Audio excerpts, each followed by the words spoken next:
A low-flying helicopter ride presents the breathtaking beauty of the Mekong River Delta. The source of the Mekong is high up in the Tibetan Himalayas, and as the river flows into the South China Sea, its massive delta of waterways and canals make for some of the most fertile farmland in the world, and South Vietnam's most densely populated region. Yet to an American serving here in 1967, Vietnam will always be a land of great contrasts. For throughout these mangrove forests, coconut groves, rice paddies, and villages, the Viet Cong enemy thrived. And it was the job of the sailors assigned to the U.S. Navy's mobile riverine forces to sort out the good from the bad. Wind 035 port, 9 knots over. 044, on my way in. Sign at 2, roger out. Yankee Echo, Yankee Hotel, over. An auxiliary barrack ship stationed just offshore served as home base for the crews of the Huey UH-1B helicopters, nicknamed Seawolf. These gunships were one of the critical elements of the Navy's forces here.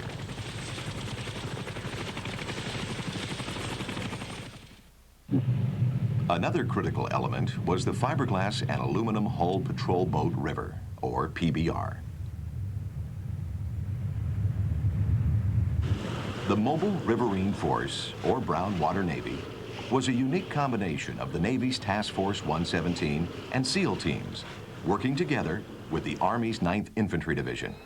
And mobile, the Riverine Force was, as it could travel 150 miles in 24 hours and be ready for combat within 30 minutes of anchoring.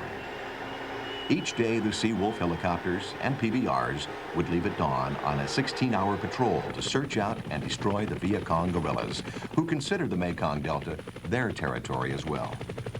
Perfect coordination between the Seawolves and PBRs was imperative for successful operations and the minimization of casualties. Water seemed to be everywhere in the Mekong Delta during the monsoon season. With few formal roads, canals were the main avenues of transportation for the Viet Cong, and so all crucial Navy warfare tactics featured boats and helicopters in one way or another. The barrack ship also provided a mobile docking facility for numerous PBRs. Operations on the murky and shallow waters of the Mekong Delta required the PBR to be a very specialized craft.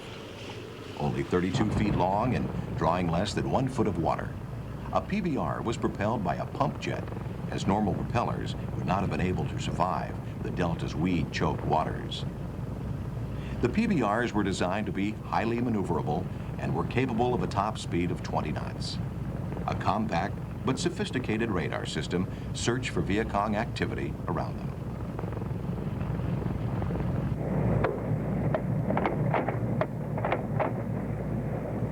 A PBR was heavily armed for such a small boat, carrying twin 50 caliber machine guns facing forward and a 30 caliber gun facing aft. Throughout the Delta and in the infamous Rung Sat Swamp Marsh, the PBRs saw a considerable amount of action between the long stretches of tense boredom that occurred during a typical patrol.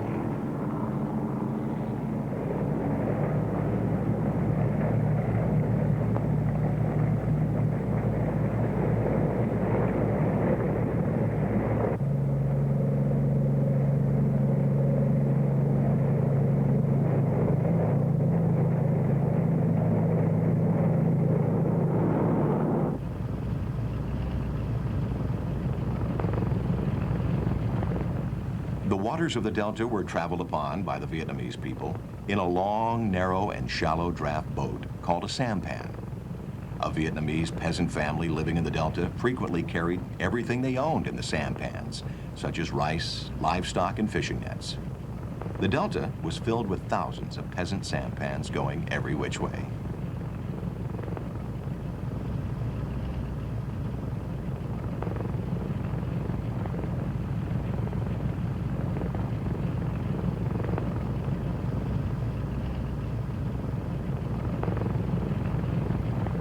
However, sampans were also used by the Viet Cong to secretly move weapons and supplies.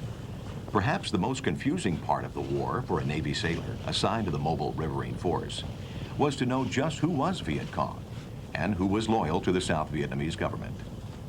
Each and every sampan was searched for any evidence of Viet Cong collaboration. But without uncovering hidden weapons, it was next to impossible to identify a Viet Cong guerrilla. Sometimes they were uncovered too late, as many Viet Cong sampans were booby-trapped. A noteworthy statistic from this war is that more than 10% of U.S. casualties were from crude, homemade booby traps. One of the many tragedies of the Vietnam conflict was the victimization of the peaceful villagers who received nothing but misery and death. While desiring only to go about their daily tasks, they were subject to constant search by the Navy and, it is reported, under continuous threat from the Viet Cong to cooperate with them. The Delta villagers were caught in the middle of this war and were treated with suspicion, fear, and intimidation from each side.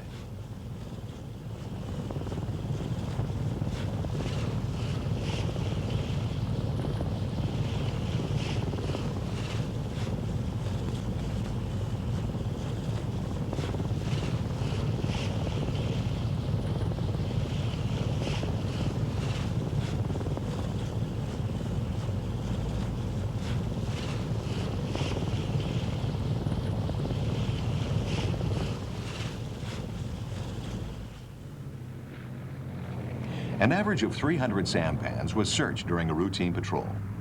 The PBRs cruised tirelessly back and forth, up and down every river and canal. Most searches revealed nothing meaningful, yet it seemed somehow that the Viet Cong always found a way to conduct their Delta operations.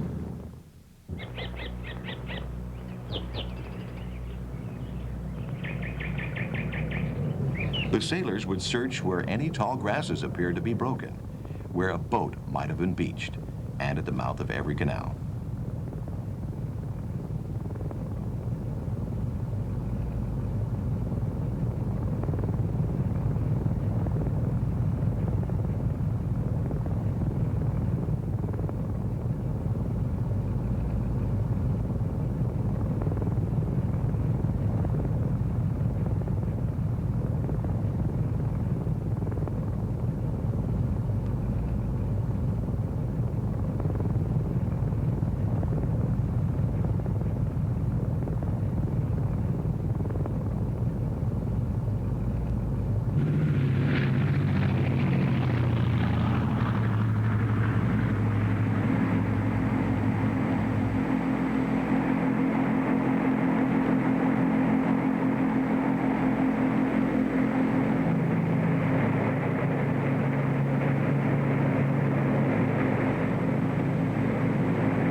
Every twist and turn meant the possibility of encountering Viet Cong guerrillas.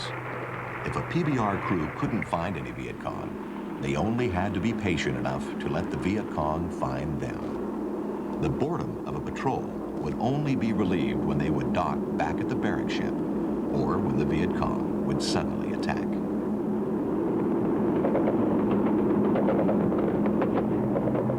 Turn port 180.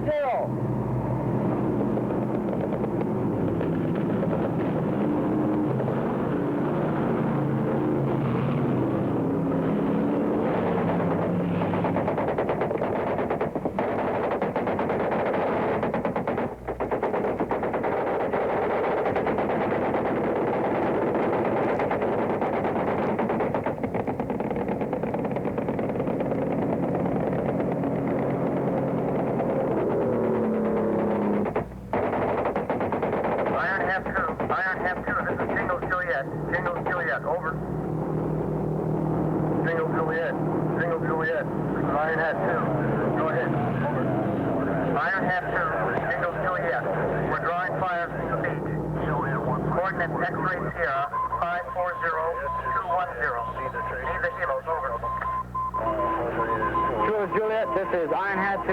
Roger out. Rich, this is radio. Scramble the Heroes.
Are we clear?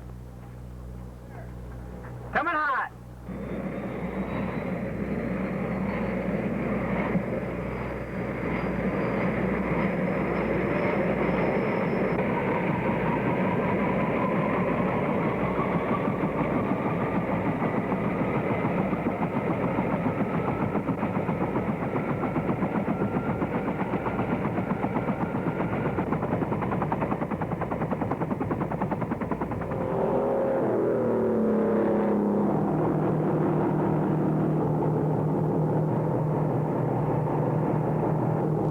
Turn port 180.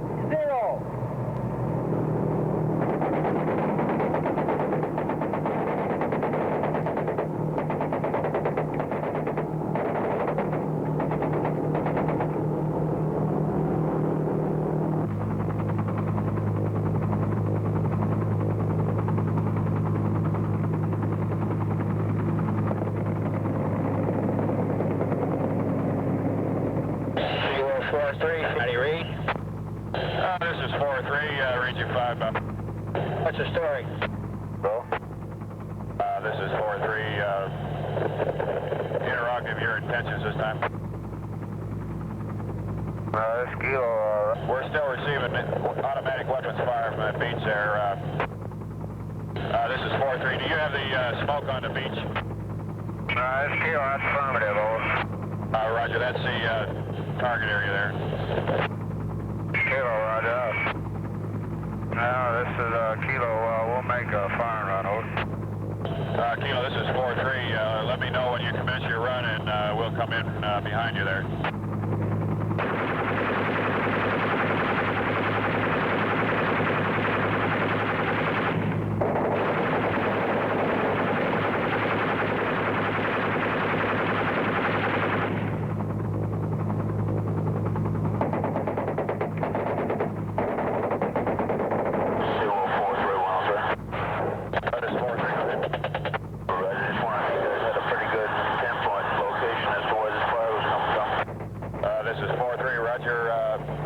Smoke in sight there. We received automatic weapons fire from the beach side and also from the tree line on either side of the smoke running from north to south. Over.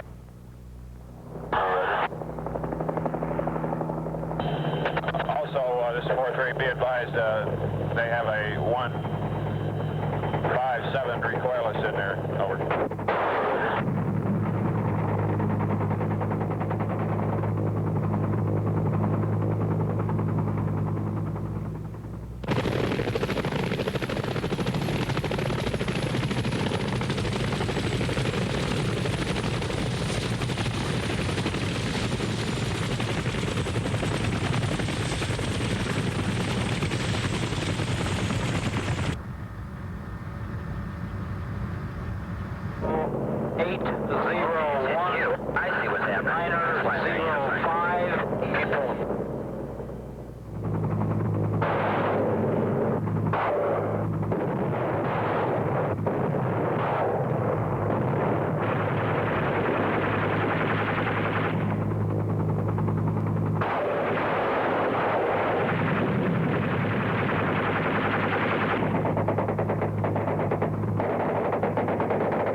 When battle conditions in the Delta required a unit to conduct secret operations behind enemy lines and beyond the protection of PBRs and Seawolves, the U.S. Navy called upon its Special Warfare Commandos, the SEALs. Experts in combat at sea, in the air, and on the land, the SEALs were amongst the most effective U.S. fighting men throughout Southeast Asia.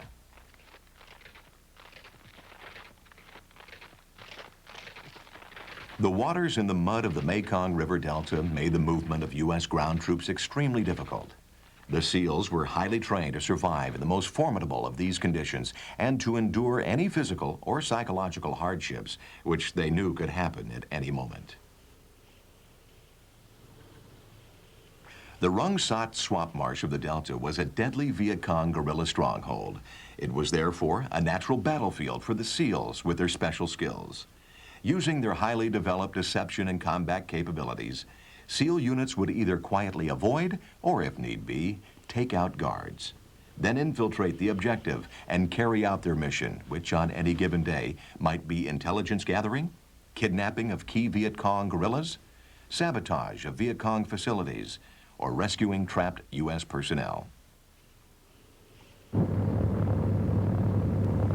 Not far from this SEAL operation, the engagement between the Viet Cong and our PBRs increases in intensity.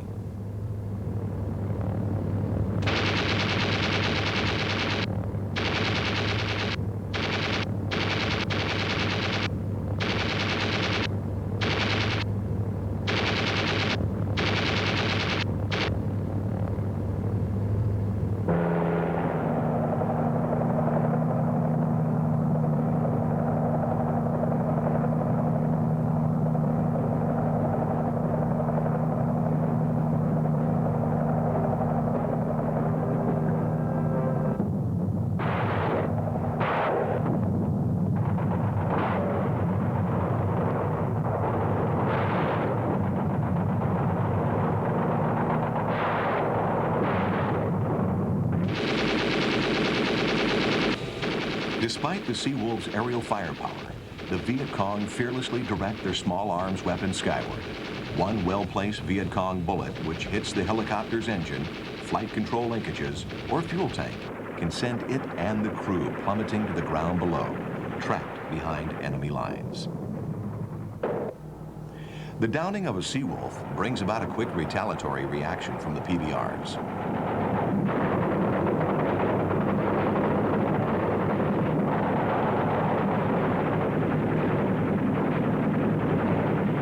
Although involved in an all-consuming battle of their own, a PBR radio operator immediately alerts the SEALs to the vicinity of the crash site so the survivors do not become prisoners of the Viet Cong.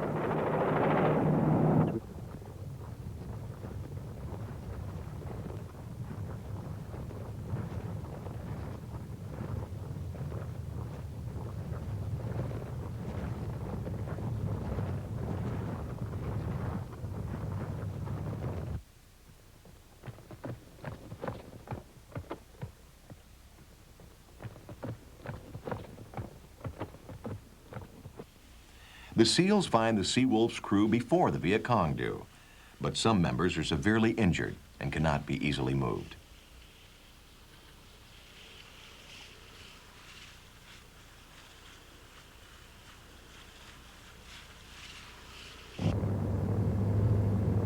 The PBRs call in an airstrike to stop the advancing Viet Cong.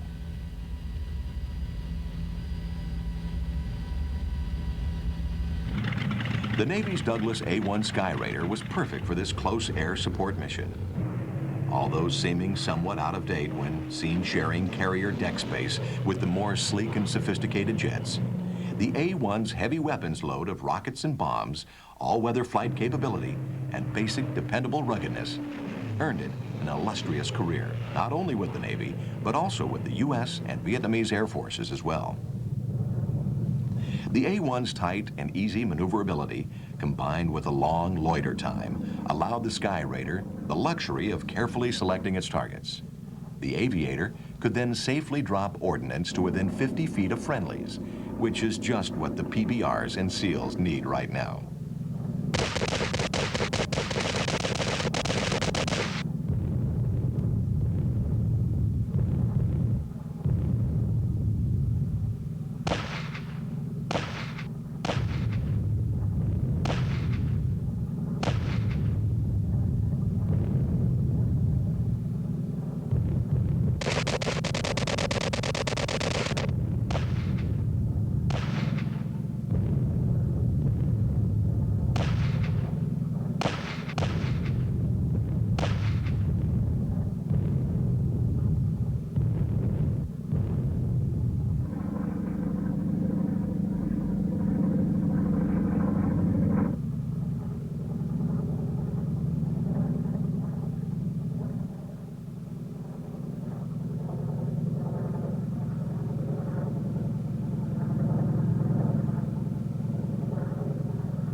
rescue and medical treatment of downed soldiers has always been a high priority of the U.S. military.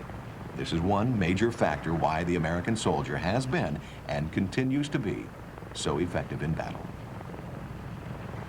A mobile riverine force search and destroy mission, such as the one presented here, was the Navy's primary response to the ever-present but invisible Viet Cong guerrillas operating in the Mekong River Delta. Requiring expertly trained men and special equipment, the Navy was successful in preventing the Viet Cong from using the waterways and canals freely. This engagement was typical of the countless Delta engagements which occurred throughout the years of the Vietnam conflict. A lone firefight is but a small footnote in the long history of a war, but each is certain to be forever remembered by the soldiers who fought in them.